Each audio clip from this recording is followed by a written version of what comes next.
I'm just going to invite Michael Nugent up now to oppose the motion. Is the world a better place with religion? Thanks.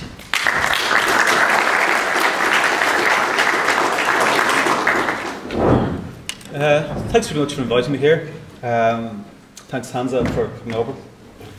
Hamza's made a very good argument that there was a time when Islam was more civilized than Christianity. I've no problem accepting that. I think that's true.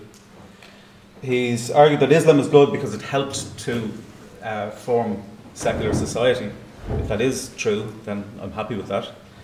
I have my doubts, but it would be a nice accidental outcome.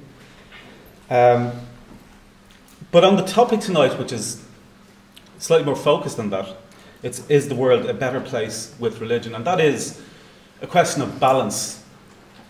It's not that religion, has done all good things or has done all bad things. It's identifying the good aspects and effects and the harmful aspects and effects, and saying which on balance is better. My basic argument is that religion is bad inherently because it is based on faith and on dogma. And I think that faith, by which I mean believing things disproportionately to the evidence that's available to you, corrupts our sense of reality and our search for the truth about reality. And I believe that dogma, by which I mean believing things unquestioningly, corrupts our sense of morality and corrupts our sense of right and wrong and causes good people to do bad things and think that they're doing good things. And I also think it's important to note that it's not just religion that is based on faith and dogma. There are also other ideologies and thought processes and activities that are based on faith and dogma. Communism, fascism, the unfettered free market. There are a lot of things in the secular field that are also underpinned by faith and dogma. And they're also harmful. But the distinction between those things and religion is that when secular activities or ideologies, such as fascism or Nazism or communism or the unfettered free market, when they collide with reality, we notice that they've collided with reality.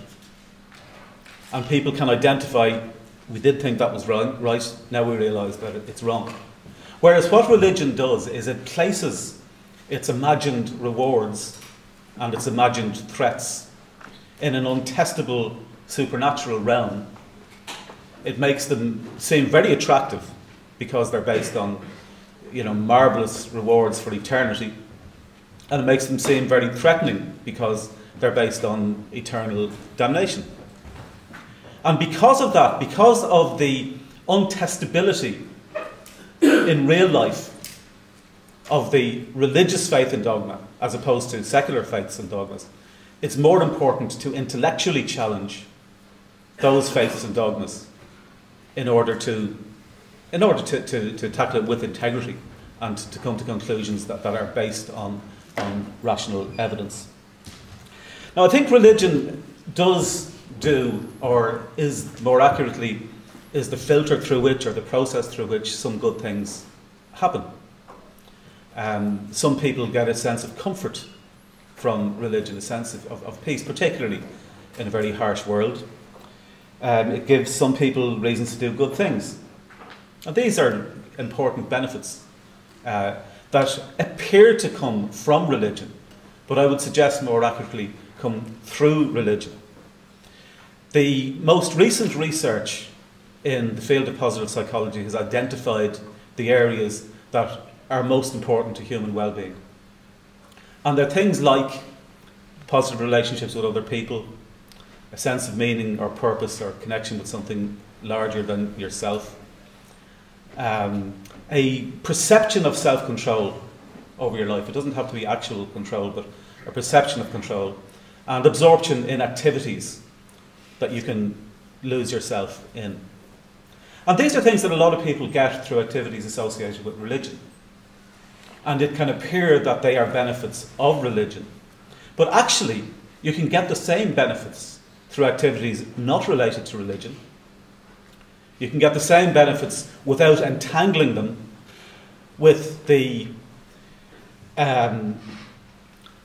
the beliefs that are not based on sufficient evidence that religion entangles with them, and the harmful aspects of morality that religion entangles with them. We'll come to that in a little more detail in a second. The second point is that religion does help people, some people, to do good things. And it helps some people to do heroic things at times. But again, you can do those good things, you can do those heroic things without religion as well. You can, if you want to be charitable, if you want to contribute time or resources to charities, there are many secular charities, from Oxfam to the Red Cross and Red Crescent to Doctors Without Borders to Amnesty, Foundation Without Belief. There are many ways through which you can channel those charitable impulses. And there are many people who perform heroic activities without the need to do it on the basis of religion. And arguably, as Christopher Hitchens argued very eloquently in a debate some years back, that heroic activities are more heroic when they're done not through religious activities, but just through empathy and compassion for fellow sentient beings, and not on the basis of hope for rewards in an eternal afterlife. So those are essentially, on balance, the good things that religion does. To balance that, it also does a lot of harm. It corrupts our search for truth about reality, and I think this is a really big one. It's not just a hypothetical one, because it's, you know, it's stopped the advance of scientific knowledge over generations. Every generation we learn a little bit more about how the universe operates. And every generation, the bits that we don't yet understand, religious people say, well, God is the explanation for that. And as we find out more and more and more, there's less and less and less things that God is the explanation for. And there's nothing moving in the opposite direction. There are no phenomena where scientific explanations are being replaced by religious explanations to best describe the nature of reality. The second difficulty with religion is that it corrupts our sense of morality. And the really key thing to recognise here is that morality is natural, it's not supernatural. All animals, including humans, have what we could describe as morality in terms of codes of conduct that initially evolved to aid the survival of the tribe, that in human terms have evolved further now that we've introduced, you know, the concept of individual rights, and that are based on just natural neurological phenomena such as compassion and empathy and reciprocity. There's no need to add in supernatural dimensions, and in fact I'll argue in a second that it's harmful to add in supernatural dimensions. Because let's put aside for a second the idea of religion, let's imagine that it wasn't there. I think we would come to the conclusion that morality, if it means anything, means how we treat other sentient beings. That if we cause unnecessary suffering to other sentient beings, that's bad. If we help other sentient beings to flourish, that's good. Now there's a lot of, you know, interrelated entanglements and, you know, unpredictable consequences of an action, and you can't predict all of the effects of anything that you're going to do. But that's broadly the area that we're talking about. The way that Sam Harris described it, which I think is a good way to visualise a starting point, and it's all you really have to accept as a starting point, is that a world in which every sentient being suffered to the maximal extent all of the time is the worst possible world. And that every step away from that world is a step towards good, and every step towards that world is a step towards bad.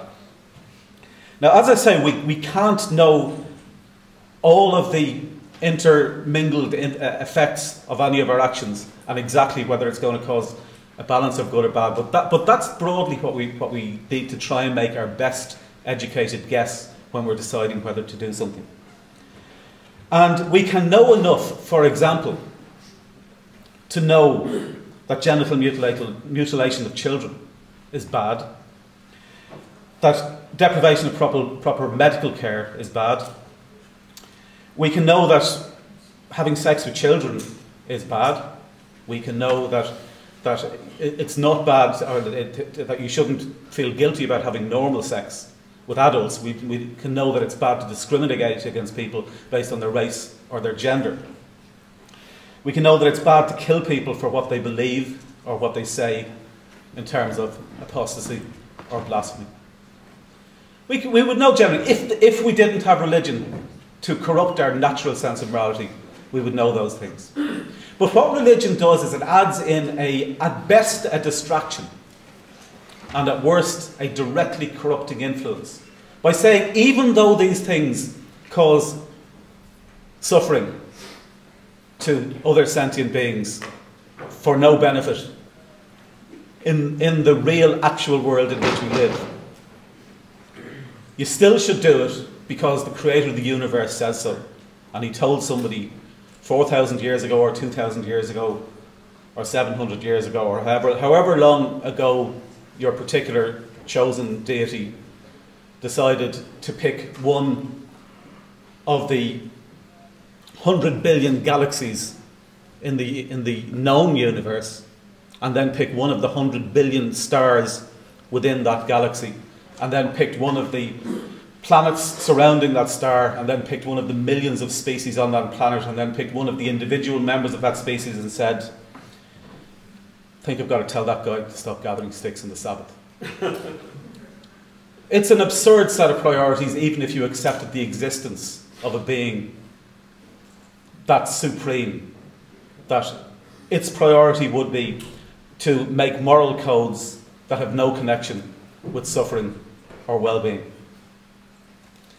We've evolved enough, certainly in secular society, to recognise that, but a lot of religions have not yet evolved that much morally.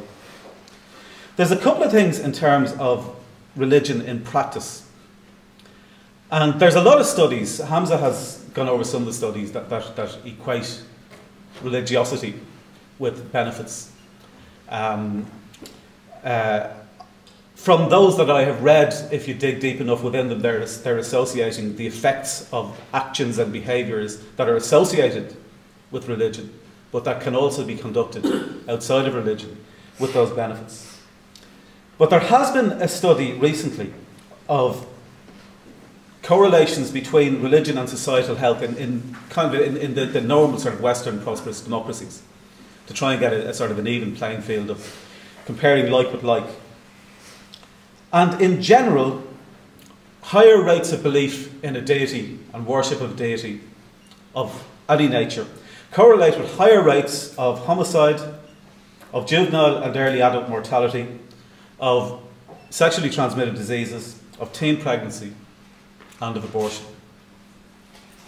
It's in religious areas that those problems happen more often than in non-religious areas. The same happens within America, which is the sort of odd one out within the Western democracies. America is far more religious than a lot of the other states. But in America, it is within the religious Bible Belt parts of the United States that those problems exist to a greater degree than in the more liberal secular parts of the United States. There is also the most comprehensive study of human values conducted by a group called the World Values Survey. You can look them up on the internet. They've all this information readily available and searchable.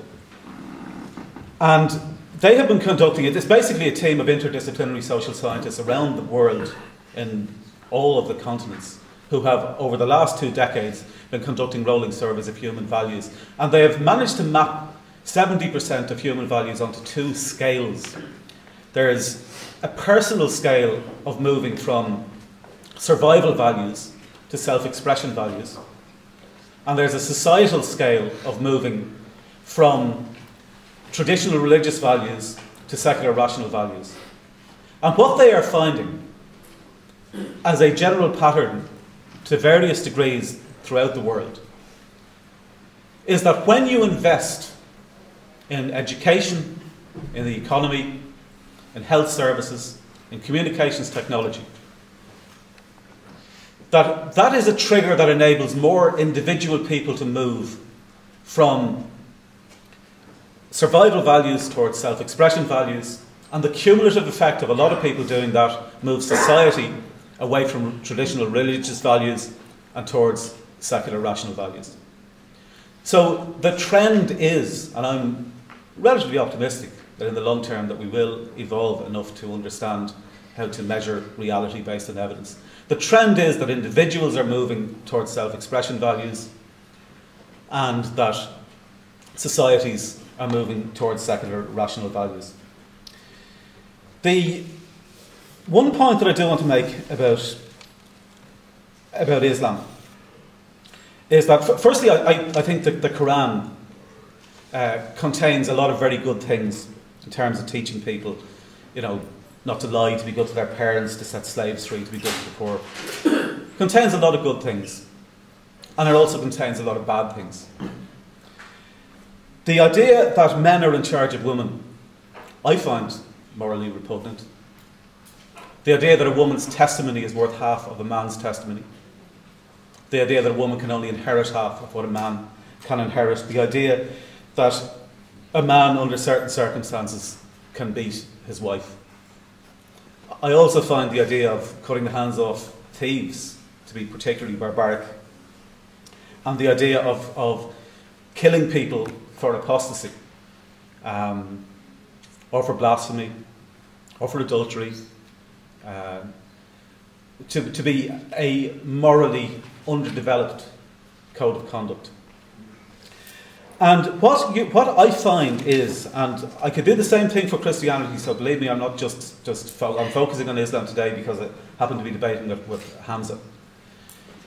If you take up on any given day, I just did this today, looked up the papers for the last few days, for examples of Islam causing harm.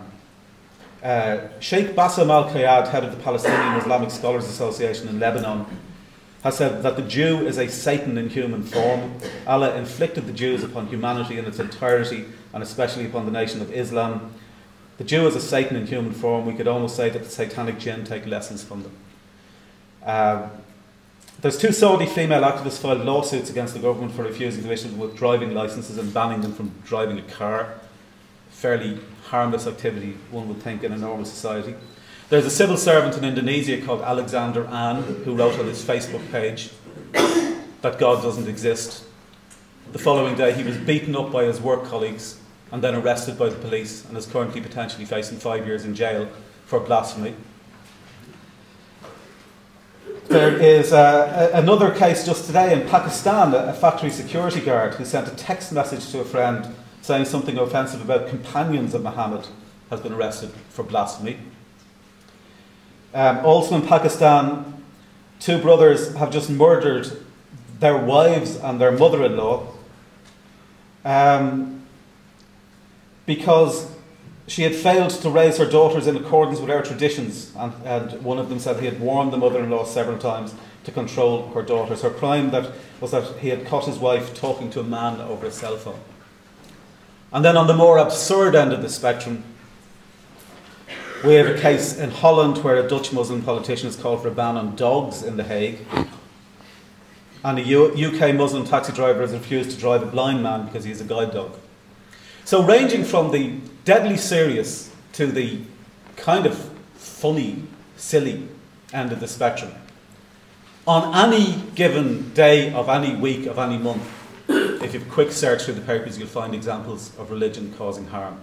And my essential argument is the type of harm that religion causes is caused by believing that the creator of the universe has told you to override your normal sense of empathy and compassion and reciprocity with other sentient beings.